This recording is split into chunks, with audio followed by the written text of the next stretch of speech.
Sir, जिस तरह abrogation के बाद मैं बात कर रहा हूँ सर, पहले जब हम यूटी के साथ था उस वक्त की अलग बात है सर। अब डिफरेंट यूटीज बन चुके हैं सर, अलग अलग यूटी है, इनकी अलग यूटी है, तो क्या रोल रहेगा सर नेशनल कॉन्फ्रेंस का? एनसी की बात नहीं करूँ सर, हाई कमांड लेवल की बात करूँ, क्या रोल अदा कर सकता है बाकी लोग? साथ ही साथ क्या फुल फ्लेज्ड आपके हाई कमांड करगिल में फंड यूटिलाइज कर सकते हैं?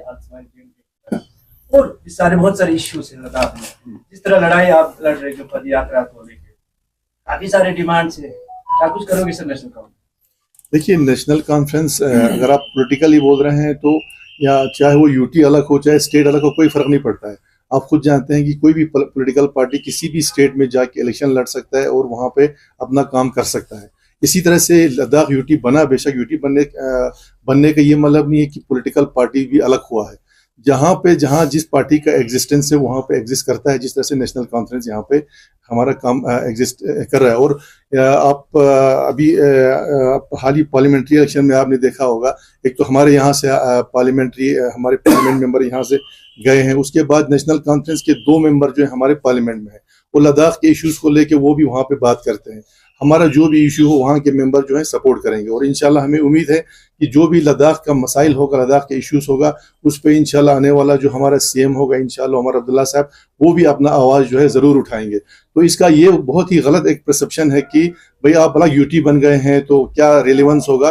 देखिए, आप खुद जानते हैं कि आप जितने भी रीजनल पार्टीज हैं हर जगह एग्जिस्ट करते हैं, जितने भी जो भी आपका पॉलिटिकल जो नेशनल पार्टी है उसको छोड़ के स्टेट पार्टी, इसी तरह से भी यहाँ पे नेशनल कॉन्फ्रेंस का एक बहुत अच्छा एग्जिस्टेंस लद्दाख में पहले से भी है और अभी भी रहेगा। और जिस तरह से हमारे मेंबर पार्लियामेंट में गए हैं, जो हमारे 2 मेंबर हैं वहाँ पे नेशनल कॉन्फ्रेंस के, हमें उम्मीद है इंशाल्लाह वो भी उनकी आवाज में आवाज मिला के हमारे मसाइल वहां तक पहुंचा सकते हैं। और दूसरी बात, इतनी भारी अक्सरियत से जो है अभी हमारे यहाँ पे जो है नेशनल कॉन्फ्रेंस जम्मू कश्मीर में जब आई है, असेंबली बनेगा तो कुदरती बात है राज्यसभा में भी नेशनल कॉन्फ्रेंस के मेंबर जो है वहां पे जाएंगे, तो हमारे जो मसाइल हैं लद्दाख के पर्टिकुलर करगिल के, उनको एक बूस्ट मिलेगा इस पार्टी की तरफ से। ड्यूरिंग लोकसभा इलेक्शन जितने भी इनसी के कारकुन थे सर, उन्होंने तो इस्तीफा दिया था सर। अभी रिसेंटली आप लोग फिर से एनसी को सपोर्ट कर रहे हैं सर। लोगों को यह समझ में नहीं आ रही है सर कि 1 महीने के लिए इस्तीफा देता है फिर से ज्वाइनिंग होते हैं, क्या कहेंगे सर इसमें? देखिए, उस वक्त इलेक्शन में हालात ऐसा बना था कि हमारे जो नेशनल कॉन्फ्रेंस के जो ओहदेदार थे, हमारे जो नेशनल कॉन्फ्रेंस खासकर करगिल यूनिट की आवाम, खासकर जो हमारे वर्कर्स सालों साल से इस पार्टी से जुड़े हुए और ग्राउंड लेवल पे जो लोग जुड़े हैं, वो लोग तो इस पार्टी से जुड़े हुए आज तक। जो ओहदेदार थे उन्होंने उस वक्त रिजाइन किया था और उसके बाद फिर से पार्टी बनाने का ये था, मगर ये स्टेट में जम्मू कश्मीर में ये इलेक्शन का अनाउंस हुआ, इस वजह से जो है अभी तक ये नहीं हुआ। इलेक्शन ख़त्म हुआ, इसके बाद जो है नेशनल कॉन्फ्रेंस का जो हाईकमांड है वो ज़रूर यहाँ पे जो करगिल यूनिट में है वो फिर से पार्टी को जो है नई तरीके से बनाएंगे। सर, रिसेंटली 1-2 दिन हो गए सर, वर्ड ऑफ वार हम कह सकते हैं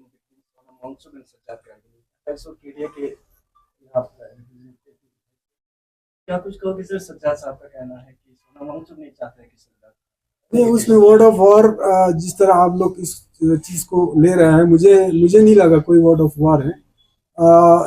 जब वहाँ पे हमारे लोगों को पद यात्री जो लेह से चले थे, वो लोग तो 1 दिन पहले शाम को सिंगू बॉर्डर पे पहुंचे और रात को उनको डिटेन किया गया। सुबह जो है हमारे करगिल से जो लोग गए थे वो लोग उनको सिंगू बॉर्डर पे रोका गया और उसके बाद उनको भी डिटेन किया गया। मुझे खुद 1 दिन के लिए वहाँ पे डिटेन था मैं। उस वक़्त फिर जब डिटेंशन में था, उस वक़्त मैं और सीसी साहब ही वो था कि जो होम वालों से हमारे बातचीत हो रहे थे उस वक़्त। होम से जो हमारी बातचीत हुई, इसमें 2 चीज़ों का हमें इंश्योरेंस दिया गया था, 3 चीज़ों पे। एक तो वो लोग एक अच्छा पैसेज दे के राजघाट पे इसको लेके वहाँ पे, चूँकि जब डिटेन किया उस वक़्त से लेके दूसरे दिन तक वहाँ अंदर जो बैठे थे वो लोग अनशन पे बैठे थे, तो उनको राजघाट पे अनशन तोड़ना था और एक मेमोरेंडम जो है जो होम के एक ऑफिसर्स जॉइंट सेक्रेटरी आके उनके पास देना था, वो हमारा हो गया। बाकी जो एश्योरेंस उन्होंने हमें दिया था, एक तो हमारे जो टॉप 3 लीडरशिप है इस देश का, प्राइम मिनिस्टर, प्रेसिडेंट और होम मिनिस्टर जी, इन तीनों में से किसी एक के साथ सोनम वांगचुक जी और केडी और एपेक्स के कुछ लीडरशिप के साथ उनका मीटिंग करवाना था। और उसके बाद 15 दिन के अंदर जो हाई पावर कमेटी जो ऑलरेडी पिछले साल जो उनके टॉक चल रहे थे, वो उस टॉक को रिस्टोर करना था। तो इस एश्योरेंस के बाद हमने राजघाट पे अनशन भी तोड़ा और इस जो यात्री थे उसको हमने डिसबर्स भी किया। तो उसके बाद सोनम वांगचुक जी का ये कहना था, क्योंकि डेट या टाइम या जिस शख्स से हमें मिलाने जा रहे थे उसका नाम अभी तक नहीं आया, तो हम वहाँ पे बैठेंगे। तो उसमें हमारा यही तय हो गया था कि सोनम वांगचुक जी और उनके कुछ साथी जो है वो अनशन पे बैठेंगे। तो उन्होंने यही कहा था कि केडी और एपेक्स के अगर कोई बैठना चाहता है तो उनको बैठे। तो हमने अपनी तरफ से केडीए के एक मीटिंग करके उसमें सज्जाद करगिली को हमने वहीं पे रख के आया था, अगर जरूरत पड़ा इनके साथ बैठने के लिए तो सज्जाद बैठेंगे। तो दूसरे दिन मुझे पता चला कि जिस तरह से सज्जाद और सोनम वांगचुक ने कुछ बातें किया, उस पे बाज़ाब्ता एक मीटिंग में डिसाइड किया गया कि ठीक है, फिर केडीए से भी कोई नहीं बैठेगा, एपेक्स से भी कोई नहीं बैठेगा, सोनम वांगचुक जी और उनके कुछ साथी वहाँ पे बैठेंगे। उसी हिसाब से सोनम वांगचुक जी और उनके कुछ साथी वहाँ पे बैठे हैं। बाकी जितने भी लीडरशिप, चाहे एपेक्स के हो चाहे केडीए को, दिल्ली से शायद अभी तक तो बाहर हमारे करगिल मेले में आए हैं। और हमें ये उम्मीद है जो एश्योरेंस हमें होम से मिली है, 15 दिन के अंदर जो है हाई पावर कमेटी का जो मीटिंग है उसको रिस्टोर करेंगे और लीडरशिप से हमें मिलाएंगे। सर एक बात सर, जो ये बाई इलेक्शन हुआ सर सांको में सर, उससे पहले कौंसिल के इलेक्शन में एनसी और कांग्रेस दोनों मिलकर लड़ रहे थे सर। अभी क्या कमी रह गई है सर? शायद उसमें कॉलिशन देखने को नहीं मिला। देखिए, पहले भी बहुत सारे जो कॉन्स्टिट्यूंसी है उसमें हमने फ्रेंडली खेला है और सांको में कांग्रेस नहीं है मैंडेट, कांग्रेस का मैंडेट कहीं नहीं है।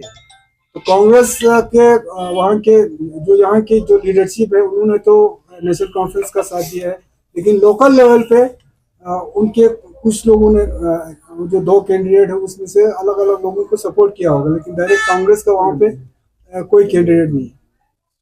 और थोड़ा जो आप लोगों ने पहले कहा कि एनसी 1 महीने के बाद वापस आता है, ये वाला मैं क्लियर करना चाहता हूँ। हमारे लीडरशिप जो थे यहाँ पे जो ये क्या आते हैं ऑफिस बेयरर जितने भी थे ऊपर से नीचे तक, उन्होंने इस्तीफा पेश किया था, मगर बाद में वो इस्तीफा जो रिजिग्नेशन थे वो एक्सेप्ट नहीं हुआ था। एक ये, दूसरा ये है जो भी हमारे ऑनरेबल काउंसलर, जो भी हमारे वर्कर्स है, आप लोगों को मालूम होगा किसी ने भी इस्तीफा नहीं दिया था। और जो इस्तीफा देने का हमारा ये था, हमारे लिए कौम फर्स्ट था, मतलब पहले उस पे हमारे कौम का, क्योंकि हमारा कैंडिडेट हमने निकाला था, तो उस कैंडिडेट को जिताने के लिए कोई भी कुर्बानी देने के लिए हम तैयार थे, जिसमें हमारे जिस पार्टी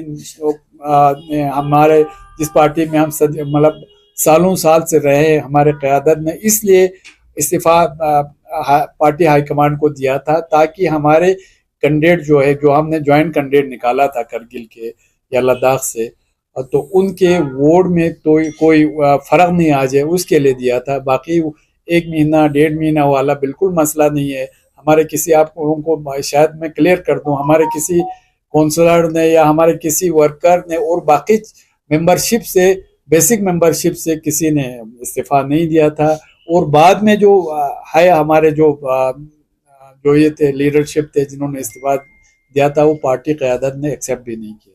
तो एमपी साहब, आजकल जो है लद्दाख में सर जब से 5 साल हो गया, अनएम्प्लॉयमेंट का बहुत इशू है सर यहाँ पे। बाकी पॉलिटिकल भी हो गया, लेकिन अनएम्प्लॉयमेंट का बहुत इशू है, बहुत पढ़े लिखे लोग बेकार है सर। तो क्या मतलब आप कदम उठा रहे हैं? देखिए, डे 1 से, जब से मैंने ओथ लिया तब से लेके, चाहे पार्लियामेंट हो चाहे पार्लियामेंट की बाहर हो, सबसे ज़्यादा अगर किसी इश्यूज़ को मैंने एड्रेस करके लोगों जहाँ जहाँ मुझे पहुँचाना था वहाँ पहुँचाना था, वो सबसे ज़्यादा जो है अनएम्प्लॉयमेंट का इश्यूज़ जो है उसको मैंने उजागर किया है। खुसूसन हमारे जो रिक्रूटमेंट जो सिस्टम जो बंद पड़े हैं, उसके लिए अभी यही जो हमारे जो हाई पावर कमेटी का ये जो टॉक्स रिस्टोर करने का जो हमने गुजारिश जो बार बार किया है, उसमें भी ज़्यादा सबसे पहला हमने अगर ये रिस्टोर होता है तो जो 4 पॉइंट एजेंडा में एक पॉइंट यही है। तो मैंने होम वालों के साथ भी यही बात किया था, हम सीसी साहब भी था, हमने तो उनसे भी यही हमने गुजारिश किया, अगर हाई पावर कमेटी का अगर मीटिंग होता है तो सबसे पहले इसी इश्यूज पे हमने डिस्कस करना है। इसके अलावा होम मिनिस्ट्री हो, चाहे हमारे हमें ये क्या बोलते हैं होम सेक्रेटरी से भी मुझे मिला, और पार्लियामेंट में भी इस इशू को मैंने बहुत ज़ोरदार तरीके से मैंने उठाया था। और हम सब यही लगे हैं कि सबसे पहले जो है हमारे खुसूसन जो गेजेटेड जो पोस्ट है या जो यूटी लेवल का जो रिक्रूटमेंट है वो जल्दी से हो, और जल्दी से भी हो और ऐसे भी हो जो हमारे जो लद्दाख के यूथ से उनके हिसाब से हो, क्योंकि इसमें आपका रिजर्वेशन का मसला है, हमारा पीएससीज का मसला है और हमारे कार्डर का मसला है। अगर जब तक ये मसला हल ना हो, ऐसे ही अगर रिक्रूटमेंट करें वो भी हमारे शायद में नहीं होगा। तो इन सारे चीज़ों पे बैक साइड से भी हमारी बातचीत चल रही है और इंशाल्लाह जल्दी कोई ना कोई इस पर कोई ना कोई फैसला। तो एमपी साहब, आज हमें मौका मिला है आपसे बात करने, तो सर करगिल एयरपोर्ट के लेके क्या स्टेट है, क्योंकि आप दिल्ली में बहुत सारे मजिस्ट्रेट भी वहाँ भी मिला सर, पार्लियामेंट में भी, तो क्या स्टेटस है सर करगिल एयरपोर्ट का? इंशाल्लाह उस पर भी मैं डे 1 से लगा हूँ। मैं सिविल एविएशन मजिस्ट्रेट से भी मिला, सिविल एविएशन सेक्रेटरी से भी मिला, हमारे होम जो सेक्रेटरी है उनके साथ भी मैंने ये डिस्कस किया। 2 चीज़ों पे उस पर काम कर रहे हैं। एक तो हमारे एयरपोर्ट, नया एयरपोर्ट या एक्सटेंशन की तो नहीं, नया एयरपोर्ट की जो कि एक survey team, 2 survey team already जब फेरोज साहब सीसी थे उस वक्त आए थे, एक टीम में कुछ फॉरेनर्स भी थे। लेकिन जो मुझे पार्लियामेंट में मैंने जो क्वेश्चन रेज किया, उस क्वेश्चन के जवाब में मुझे ये आया कि उन कमिटियों ने जो है इसका रिपोर्ट जो है वो नेगेटिव में दिया है। लेकिन वहाँ पे मैंने देखा कि सिर्फ हमारा एक साइड का ही सर्वे की बात किया गया है, जो वाका वाला साइड है। उसके अलावा हमारे जो एग्जिस्टिंग यहाँ पे एयरपोर्ट है वहाँ से वाका नाले की तरफ एक जाता है, या हमारे यहाँ पे बाकी 2-3 जगह और है, उन चीज़ों की जिक्र नहीं किया है। मगर मैंने तफसीलन वो सारी चीज़ें इन लोगों के सामने रखा है और मैंने यही गुजारिश किया है, और इंशाल्लाह आने वाले दिनों में और भी हाई अथॉरिटीज से मिल के नए सिरे से जो है यहाँ पे सर्वे शुरू करें। एक दूसरा हमारा एग्जिस्टिंग जो एयरपोर्ट है उस पर एक सिविल एयरक्राफ्ट अभी तक शुरू नहीं हुआ, जबकि 2 बार जो है उड़ान स्कीम में इसको लिया गया है।